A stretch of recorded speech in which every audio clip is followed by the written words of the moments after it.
Suara Gembala Agung disuarakan oleh Gembala Sidang. Firman Allah untuk jiwa-jiwa yang lapar. 1 Petrus pasal 3.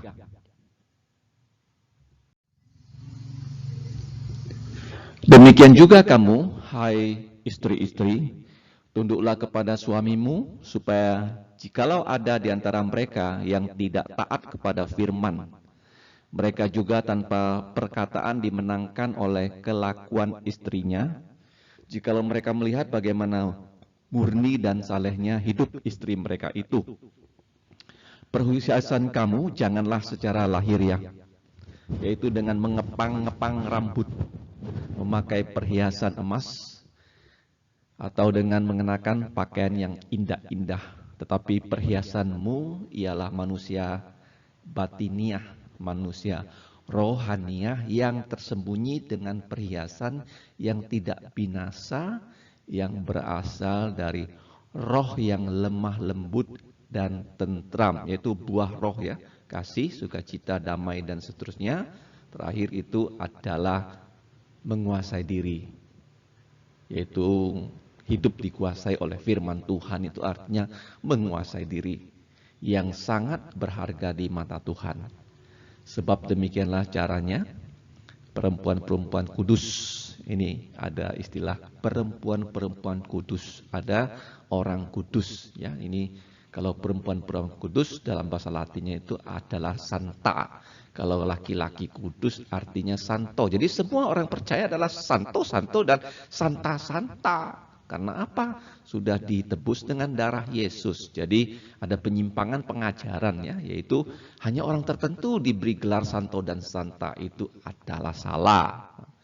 Perempuan-perempuan kudus dahulu berdandan, yaitu perempuan-perempuan yang menaruh pengharapannya kepada Allah. Mereka tunduk kepada suaminya. Jadi artinya siapa yang percaya Yesus, yang tunduk kepada Allah, tunduk kepada suaminya, adalah perempuan-perempuan kudus. Seperti Sarah. Jadi Sarai namanya diganti menjadi Sarah. Taat kepada Abraham. Abraham dulu namanya adalah Abram. Jadi nama yang diberikan bapak. Jasmaninya Terah, oleh bapak surgawi namanya diganti ya, menjadi Abraham. Dan menamai dia tuannya. Jadi Sarah memanggil Abraham sebagai bos ya. Dan kamu adalah anak-anaknya jikalau kamu berbuat baik dan tidak takut akan ancaman. Demikian juga kamu, hai suami-suami ya. Selalu perintah itu kepada istri dulu ya, baru suami ya.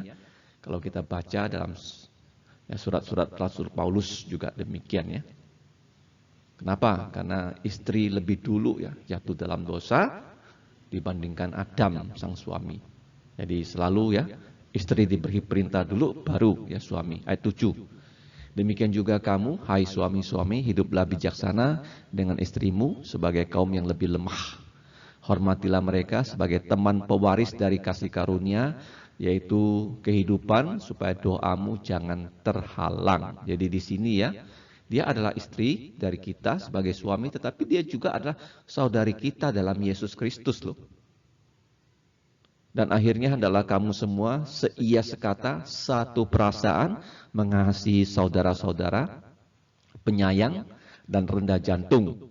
Dan janganlah membalas kejahatan dengan kejahatan atau caci maki dengan caci maki, tetapi sebaliknya. Hendaklah kamu memberkati, karena untuk itulah kamu dipanggil, yaitu untuk memperoleh berkat. Jadi berkat yang kita terima, kita pakai untuk memberkati orang. Jadi orang Kristen, tidak ada itu kata-kata ya, kutuk yang membuat ya, orang lain itu mengalami ya, kejahatan. Tidak ya. Selalu kita menginginkan berkat tertinggi untuk orang itu, yaitu orang itu bisa percaya Yesus dan diselamatkan, diangkat menjadi anak-anak Allah. Sebab ayat 10, siapa yang mau mencintai hidup dan mau melihat hari-hari baik, ia harus menjaga lidahnya terhadap yang jahat dan bibirnya terhadap ucapan-ucapan yang menipu.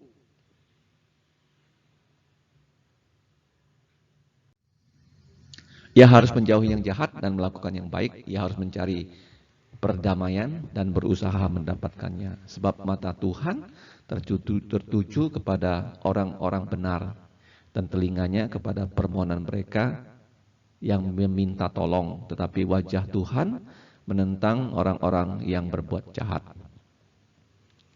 Dan siapakah yang akan berbuat jahat terhadap kamu? Jikalau kamu rajin berbuat baik. Tetapi sekalipun kamu harus menderita juga karena kebenaran, kamu akan berbahagia. Sebab itu janganlah kamu takuti apa yang mereka takuti, dan janganlah gentar. Tetapi kuduskanlah Kristus di dalam jantung kamu sebagai Tuhan. Dan siap sedialah pada segala waktu untuk memberikan pertanggungjawaban kepada tiap-tiap orang yang meminta pertanggungjawaban dari kamu tentang pengharapan yang ada pada kamu, tetapi haruslah dengan lemah lembut dan hormat. Jadi 1 Petrus 3 ayat 15 adalah ayat kunci untuk apologetika. Ya, apologetika, memberikan jawaban kepada orang-orang yang mengecamnya kepercayaan kita kepada Allah Tritunggal.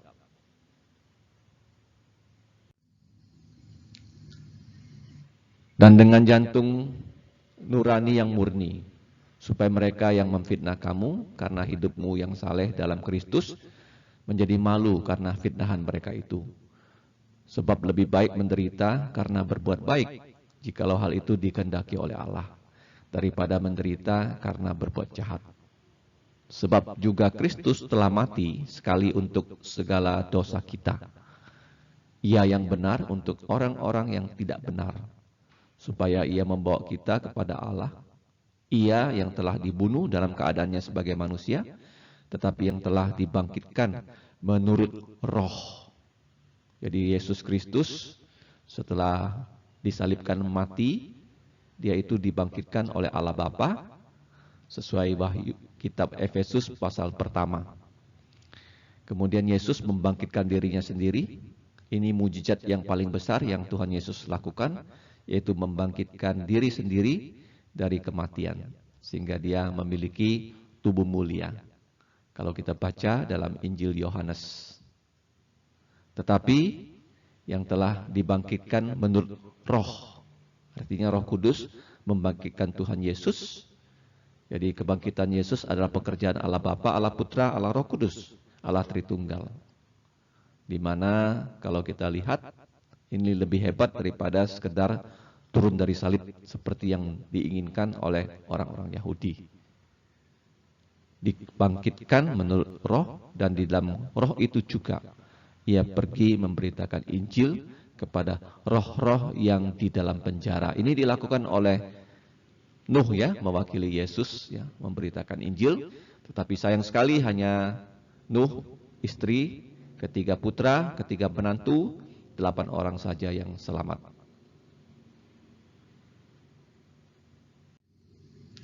Akhirnya, ayat 19.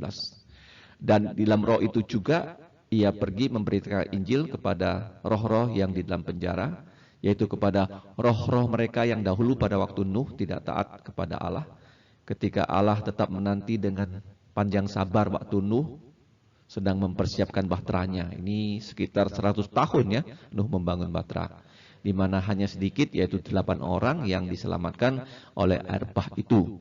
Juga kamu sekarang diselamatkan oleh kiasannya, yaitu baptisan. Maksudnya bukan untuk membersihkan kenajisan jasmani, melainkan untuk memohon jantung nurani yang baik kepada Allah oleh kebangkitan Yesus Kristus. Ini Injil, ya. Setiap kali dikatakan kebangkitan Tuhan Yesus, itu ada 4 hal. 1, Kristus sudah mati untuk dosa-dosa kita, yang pertama. Yang kedua, bukti dia mati, dia dikubur. Yang ketiga, pada hari ketiga, Kristus bangkit dari kematian, seperti yang dinubuatkan kitab suci. Ini poin ketiga. Apa buktinya dia bangkit? Poin keempat, dia menampakkan diri dalam 40 hari sebelum dia naik ke sorga kepada murid-muridnya sebanyak 10 kali.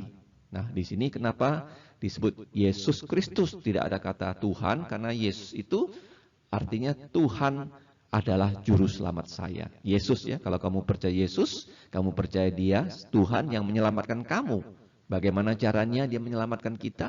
Melalui jabatannya sebagai Kristus, itu rangkap 3. Ya, di dalam perjanjian lama tidak satupun manusia yang punya 3 jabatan ini. Ya, Kristus ada hanya 1, yaitu Yesus adalah nabi seperti Musa. Yesus adalah imam yang mati untuk dosa-dosa kita. Yesus adalah raja yang mengalahkan maut. Jadi kalau Musa dia nabi dan imam, dia bukan raja. Melkisedek ya, itu nabi, dia adalah, kalau kita lihat ya, Melkisedek itu adalah imam ya dan raja. Kemudian Daud dia adalah nabi dan raja. Jadi tidak ada yang rangkap 3 kecuali Yesus Kristus, putra Allah menjadi putra manusia, yang sekarang setelah dia naik ke sorga, duduk di sebelah kanan Allah. Setelah ia naik ke sorga, sesudah segala malaikat, ya, jadi semua kuasa di sorga, itu termasuk malaikat, itu takluk pada Tuhan Yesus. Kuasa dan kekuatan ditaklukkan kepadanya. Ini artinya kuasa di surga, kuasa di bumi, bahkan kuasa atas kematian dengan bangkit dari kematian. Jadi waktu Yesus disalib, dia adalah raja yang dituliskan ya di atas kayu salibnya oleh Pilatus. INRI, bukan NKRI. INRI, I Yesus, N Nazaret, Rex Yuda. Yesus orang Nazaret, raja orang Yahudi. Mari kita berdoa. Bapa kami di sorga, kami berterima kasih untuk kesempatan mempelajari firman-Mu. Kiranya Roh-Mu menuliskan firman-Mu dalam lubuk jantung kami. Dan Roh-Mu juga memberikan kami kekuatan untuk melakukan dan menyaksikannya untuk kemuliaan nama-Mu Bapa, nama Putra-Mu Tuhan Yesus, dan atas tuntunan Roh Kudus. Ampunilah dosa kami, demikianlah kami berdoa di dalam nama Tuhan Yesus Kristus. Amin.